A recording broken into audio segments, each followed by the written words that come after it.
Do people actually get kicked off? Is the Scrubba necessary or can you go without it? How do visas work? Oh God. What is dating like on the ship? Do you recommend field programs? I'm gonna clear up a rumor that so many people on my voyage were missing their clothes. Sign up for the classes that have a field class on the last day in port versus the second day in port.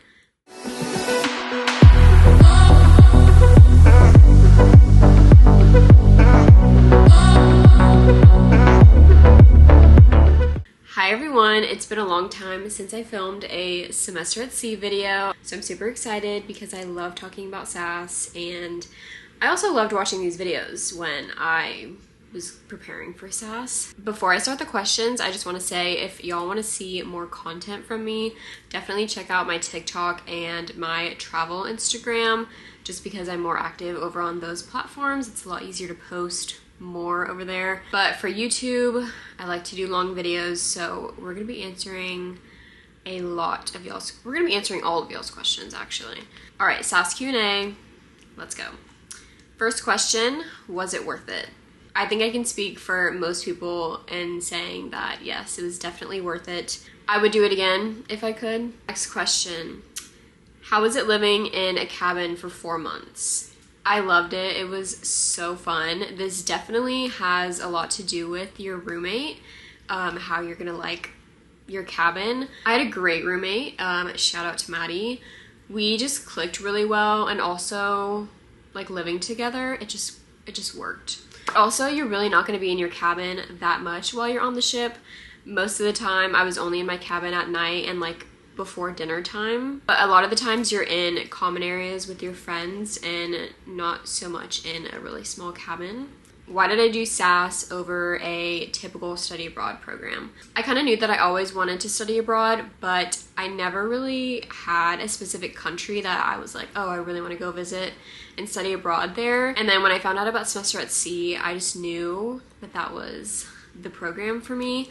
I loved everything about it. It's definitely a very unique program, but I loved getting to be in a new place every single week and then coming back to the ship. It feels like home. Yeah, I think it's the best study abroad program out there. There is benefits to studying in one country. You will immerse yourself in the culture more, but I just really enjoyed getting to meet a wide variety of people in different countries all across the world.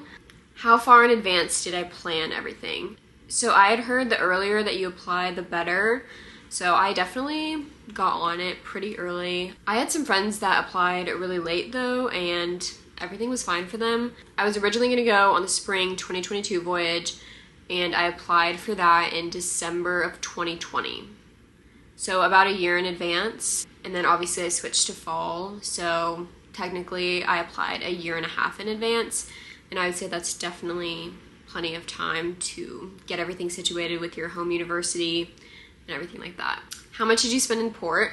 This is definitely my #1 question that I get asked. Like, people still ask me this all the time, but I have a video talking about all of the financials of semester at sea, and I give you a breakdown of all the scholarships that I got, how much I spent in each port, how much I spent on the ship. I literally list everything. Like, I broke it down into how much I spent for my hotels and like food in all of the countries, so go check that out. But for the short answer, I spent about $500 in each port.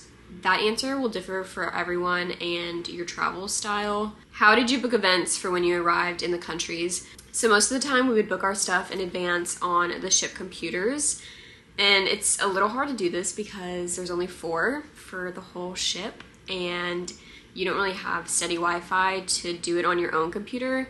So we would do that a lot at night, and then sometimes we would book stuff a whole country in advance. So say we're in Croatia and going to Greece next, we would book some stuff in Croatia while we had Wi-Fi for Greece. But tip if you're going on SAS, make a list of things that you want to see in all of the countries so that when you do get to the planning process, you kind of have a guide to go off of. Okay, next question, how do visas work? Oh God. So the visa process for me was kind of a pain. I'm trying to figure out how I'm gonna explain this without talking for too long.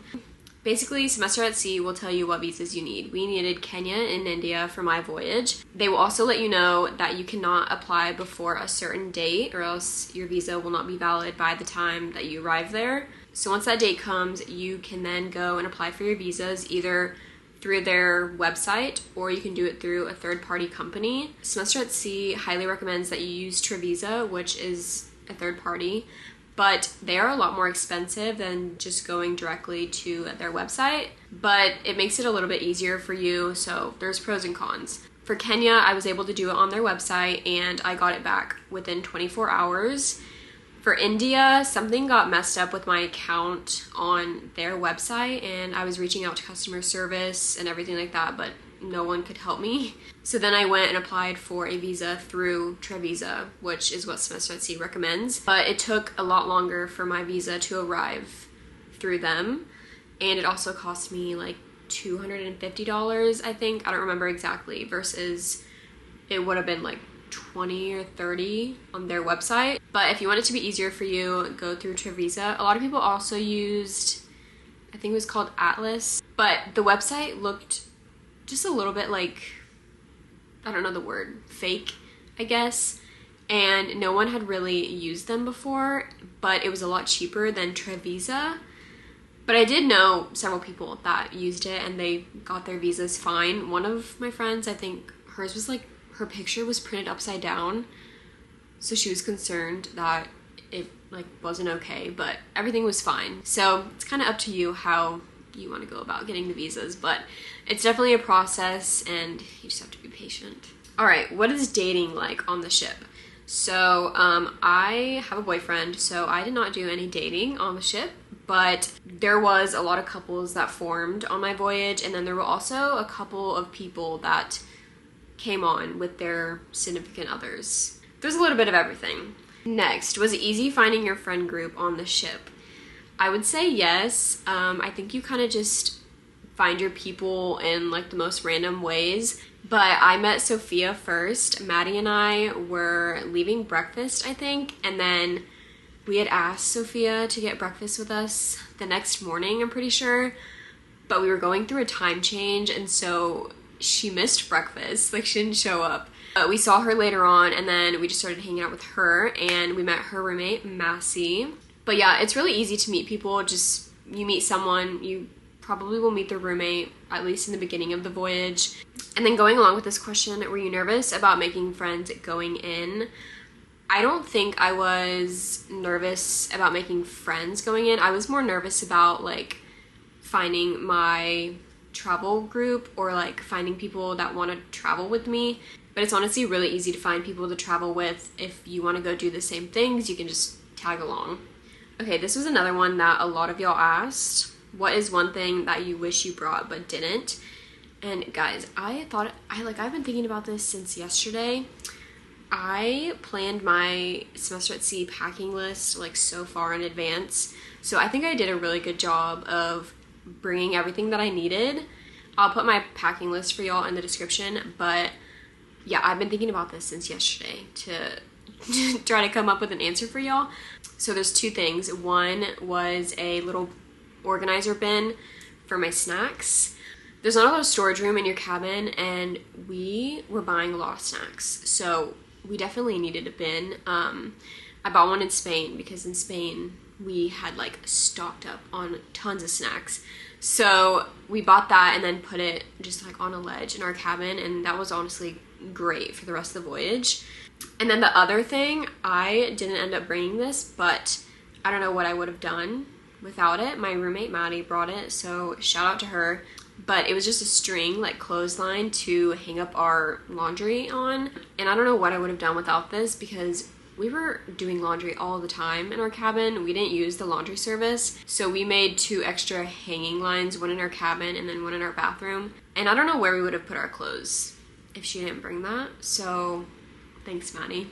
When did you apply for SAS? I think I talked about this earlier, but I applied in December of 2020 because I was originally going to do the spring 2022 voyage, but then I switched to fall. So technically I applied a year and a half in advance, but I would say applying a year in advance is more than enough time. Do you recommend field programs? No. I definitely liked doing independent travel versus field programs. I only did one, and it was in India. There are a couple reasons for this. The field programs are significantly more expensive than independent travel. Your travel plans also aren't as flexible and tailored to what you want to do. It's already set for you through SAS. And I just found that the independent tours that I did were a lot more like personable because it's a smaller group of like 3 to 5 people versus like 30. But there are pros to the field programs. You'll have 2 semester at sea staff members with you, so if safety is a big concern and you want to feel more comfortable, then maybe the field program is better for you. But in my experience, I really enjoyed booking with the local tour companies. In Jordan, I booked through Jordan Drive Tribe, and then in Kenya, we did Eastern Vacations, and I had really good experiences with all of them. I would say that if you're on the fence about doing field programs for the reason that you don't know who you're going to be traveling with and you would want to book those local tours if you can with your friends, then I would say just wait. Because 2 of my friends actually booked the field program that I went on in India when they got on the ship because they opened up more spaces. This won't always happen. Normally you have to book the field programs a certain time in advance. So they got kind of lucky, but I would say if you're on the fence, just wait because you're not going to get your money back for those, and maybe do like a local one-day field program versus booking the overnight ones. And then if you like the one-day one, then maybe you can look at booking some of the overnight ones. I am not American and don't study in the USA. Can I go? Yes, we had a lot of international students on our voyage. I am not sure, so I can't speak on like the application process and what that looks like. But if you reach out to a team member on the Semester at Sea website, they'll be more than happy to help you. Sweet life on deck, question mark. If you're new here, you might not know, but my roommate, Maddie, and I actually dressed up as Zach and Cody for Halloween. It was so iconic. Everyone knew who we were, and we were just getting stared at the entire day. It was 8 a.m. and a lifelong learner was sitting behind us, and they thought that we had dressed up as lifelong learners because we had like little pixie cut wigs, and it was so fun. That's one thing about the fall voyage. Halloween, it was really fun on the ship, so yeah. Does everyone sleep on the ship, or do most people get Airbnbs? This really depends on your travel style, but for the most part, I think a lot of people like to travel to different cities within the country, so for that reason, you're gonna have to get an Airbnb or a hotel to stay at. That's what I did for pretty much every country, and if you have a good enough sized group, it's actually pretty affordable just because you're splitting the cost with X amount of people. But with that being said, I didn't sleep in Airbnbs or hotels every single night, so if we would travel to one city and then come back, I would spend half and half of my time on the ship versus off. So you can really do whatever, it's up to you. You can come back at any time except for on the last day. You have to be there for on-ship time because the ship's gonna leave, obviously. How did you pick your roommate? So my roommate actually reached out to me on Instagram, I think. And I know that the spring 22 and the fall voyages had like Google slides that you can make and put information about yourself and what you're looking for in a roommate. I think I did that for the spring voyage, and then I didn't make one for the fall voyage. I know that that's how Massey and Sophia found each other because they showed us their slides. But yeah, Maddie reached out to me on Instagram, and then we were just talking for a little bit and then decided to be roommates. So, but yeah, you can just find people in your voyage group me, and then if there's not like individual chats for the room types, make one of those so that you can connect with the right people. Did your uni help with financial aid? So my home university, Texas Tech, was really good about transferring over like scholarships and stuff like that because they are an affiliate with Semester at Sea. So check on the SAS website to see if your school is an affiliate because it'll be a lot easier for your stuff to transfer over, but it's different for every single school, so you'll just have to go through the process with your study abroad advisor at home. And then my school, I got a lot of study abroad scholarships as well, so check with your home university for those. How does Wi-Fi work? So basically you get 100 megabytes per day, and that is what everyone gets on the ship. That is like the base package. You can purchase more Wi-Fi. They're pretty expensive though. Just because you purchase a package doesn't mean your Wi-Fi is going to be stronger. You'll just get more time to use the Wi-Fi, but it's still going to be really slow. I personally don't think buying a Wi-Fi package is worth it, and it was kind of nice to just not be connected with the outside world when you're on the ship. There was one time that I was wishing that I had the Wi-Fi package. It was when we arrived in Kenya, and I had a T-Mobile international plan, and it was supposed to cover all the countries that I went to, but for some reason T-Mobile just didn't work in Kenya at all. And it was like that for everyone on the ship, and we were really confused. But I needed to contact my parents for something the first day that we arrived in Kenya, but I couldn't. And then once I was on the ship, my Wi-Fi had run out, so then I really couldn't contact them. But that was like the one time that I needed more Wi-Fi. So also, I want to clear up a rumor that I've heard, misconception, whatever you want to call it, but I've heard some people say that the student bloggers and like the social media student assistants get a Wi-Fi package, but that is not true. There is the like SAS phone that we can use to post stuff on the Semester at Sea social media, and that phone has more Wi-Fi. So yeah, we did not get any extra Wi-Fi. It was just that one phone. I think it had unlimited, but I'm not sure. Advice for classes. I would say sign up for early classes. I did the early global, and I think it's way better to do the early global because breakfast ends at 8:30 anyway, and then your class would start at 8:30. So if you want breakfast, you're gonna be up by then anyway. And a lot of people that were in the 10 a.m. class ended up going to my global anyway because they wanted to get breakfast. So sign up for the early classes, and also sign up for the classes that have a field class on the last day in port versus the second day in port. So field class is required for all of your classes except for global studies, and it's worth 20% of your grade, but it's basically a field trip, and they either take place on the second day when you're in a country or the last day when you're in a country. And each class varies by which country they're in, but try to pick the classes that have your field class on the last day, because when it's on the second day, it kind of gets in the way of like your travel plans. I had field class on the second day in Spain, and it definitely got in the way of my travel plans of going to Barcelona.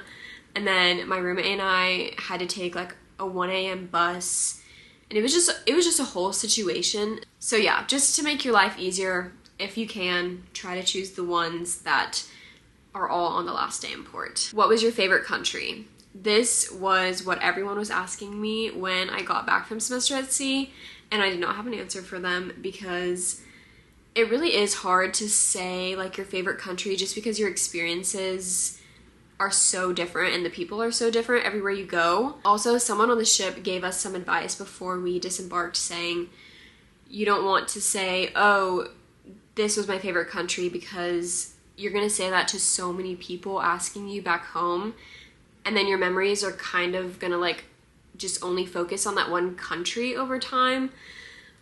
So they said to just say like I didn't have a favorite country, or just list like every single country for a different person. So like for this person you would tell them Croatia, this person you would tell them Jordan. What is worth spending your money on the ship? I would say definitely some type of SAS merch, whether that be a sweatshirt, t-shirt, blanket. I love my SAS sweatshirts, but I also love my blanket. I use it like all the time here at home. So some type of merch from the ship store. Definitely the ice cream cakes. You can get a group of people together to split the price on that. And what I would do to have that ice cream cake again, and it's even more good when you're on the ship because the cakes sometimes aren't as good, and then when you get an ice cream cake, it's like,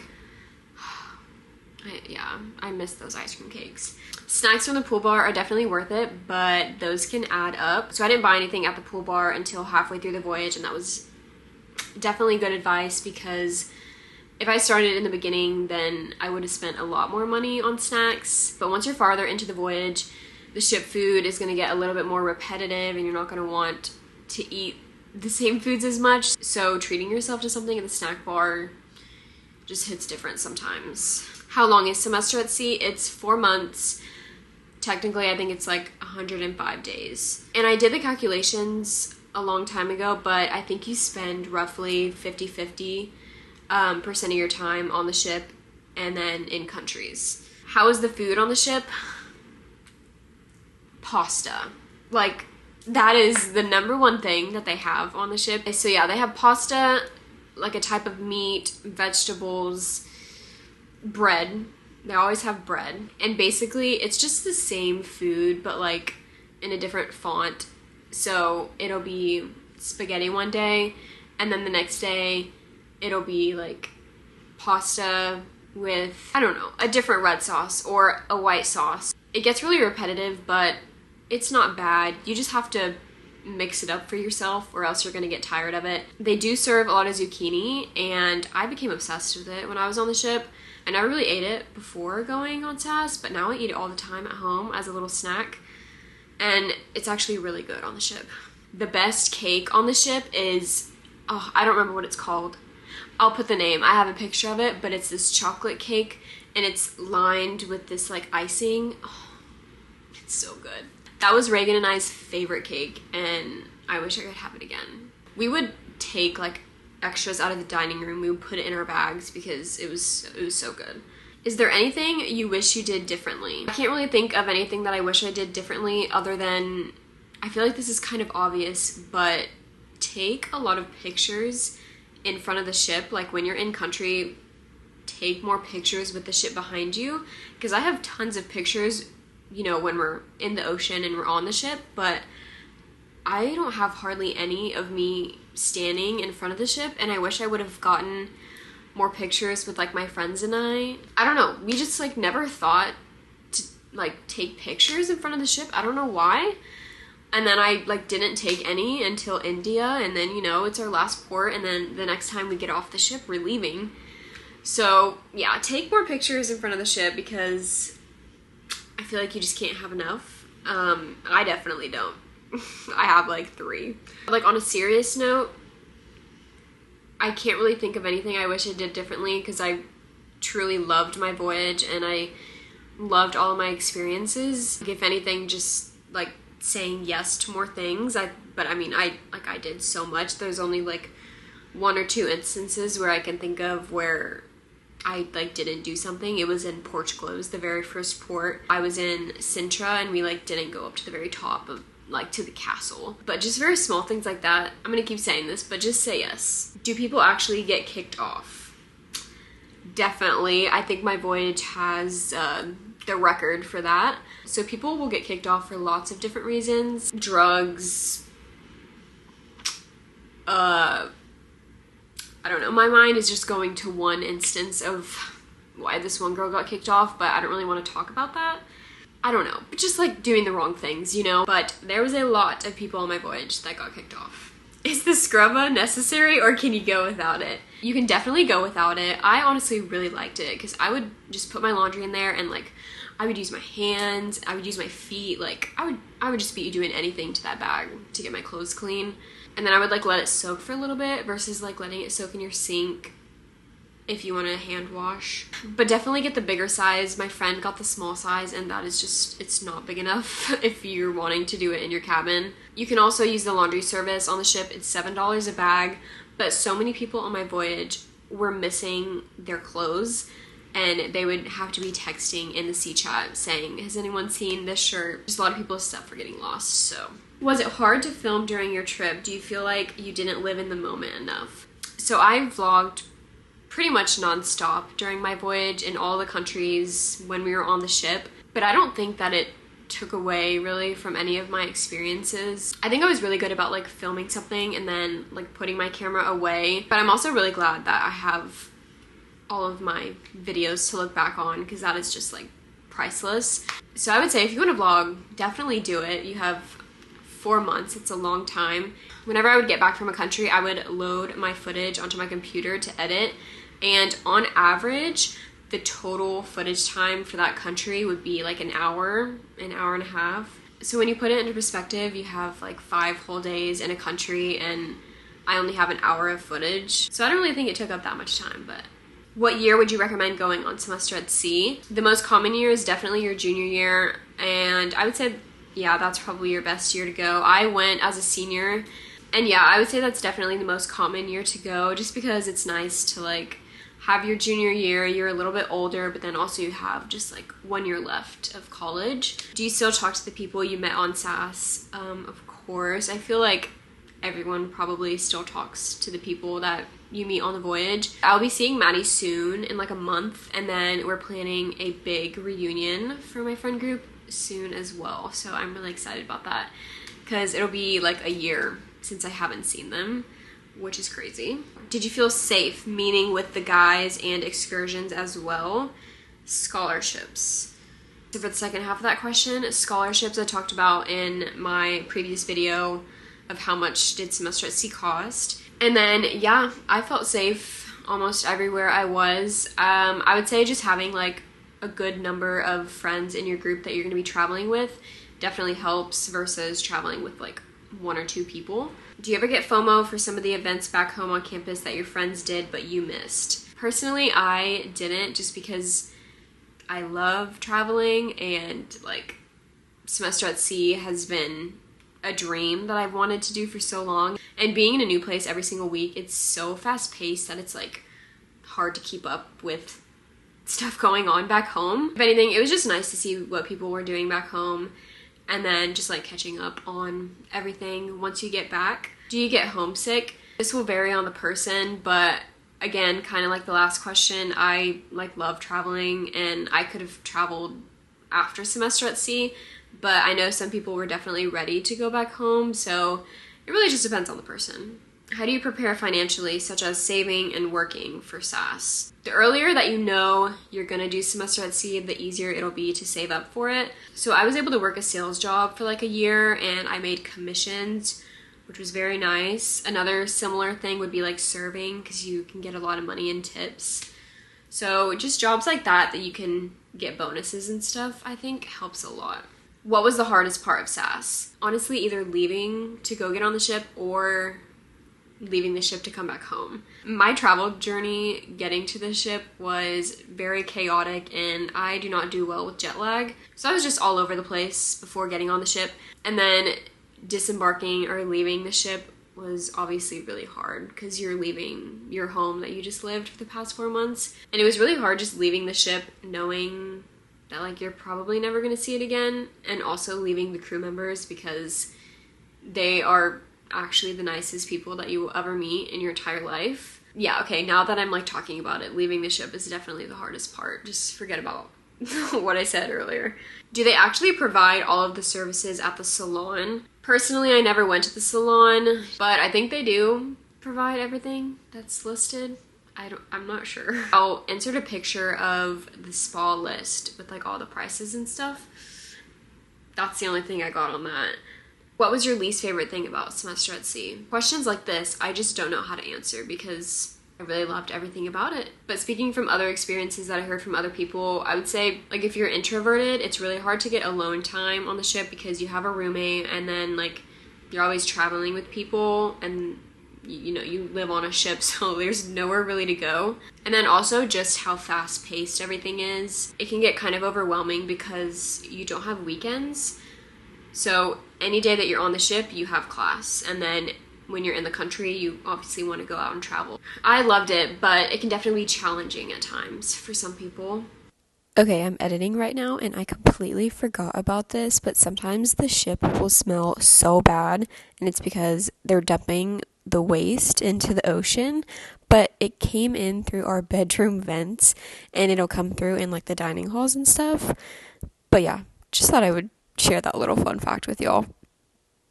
Is it hard to get scholarships? This really just depends on how much work you want to put into it. I spent like a whole semester focusing on my scholarship applications and it definitely paid off. I got a large chunk of everything paid for. There's no guarantee that you're going to get anything, but if you put more effort into it, there's a better chance. Also, if you apply earlier for like need-based scholarships, there's a better chance that you will get more for that as well. Kind of going along with this, how can you make it as cheap as possible? There are a lot of ways to make semester at sea cheaper. You can save money by choosing a cheaper cabin type, choosing to stay on the ship, because that is probably going to be one of your higher costs is the accommodations, and also just finding the right people to travel with. So there's going to be people that spend $1,000 in port, $500 in port, $200. So finding the people that align with what you want to spend and what you're comfortable spending. Biggest tip you learned for upcoming SAS students? I don't want to say this again, but just say yes. I've been seeing a lot of TikToks of people leaving to go travel the world, and their motto is kind of like, you're never gonna look back and wish that you hadn't spent an extra, you know, $100 to go do some activity. You'll look back on that activity and like be glad that you did it. And I think what makes that easier is definitely just planning and budgeting ahead of time so that you're able to say yes to do all those things. Is there an age limit for the gap year students? I am not too sure about this. I really only knew one gap year student personally on my voyage, but I don't know anything about like their application process or their like restrictions or anything. But just reach out to someone on the Semester at Sea staff and they can answer that for you. Best SAS course that you recommend? There's not really a course that I recommend, just because it's going to be different for every single voyage because the professors are different for every single voyage. And I feel like your professor really will kind of make or break your class. So my conflict management class could be really good on my voyage, and then it could be like not good at all on someone else's voyage, just depending on the professor. But definitely take stuff that you are interested in. Would you ever consider being a lifelong learner? I definitely would. If I had the money one day, I would say yes. I love everything about the program, so yeah. If an outside double was too expensive, what other room would you recommend? So the room situation just changed. It's like premium and then standard cabins now. So you have a little bit less control of what you're picking, I think. But for me, I really would want to just live with one other person because it is such a small space and you're sharing a bathroom. So I would say if you weren't getting an outside double, then an inside double. How do you make friends? I'm scared I won't know anyone and cliques will form early on. Don't be scared because you will find your people on the ship and everyone does. And also friend groups will change. I was just lucky enough to find like a really good group of girls from the very beginning. But yeah, don't be scared. All right, last question. How often do you reminisce the SAS memories 1 year later? Every day. Not really, but a lot of the time because Semester at Sea was the best thing I've ever done, and if you're thinking about doing it, you definitely should. Best decision ever, and I wish I could do it again. That is it for my Semester at Sea Q&A. Hopefully y'all enjoyed because my camera, it kept overheating and I had to take so many pauses. So I've been sitting here filming for like, I don't even want to know, at least 2 hours. But yeah, if y'all have any more Semester at Sea related questions, put them in the comments below. Or feel free to DM me on Instagram. I get tons of questions and I'm always happy to answer them and help y'all out. So, yeah.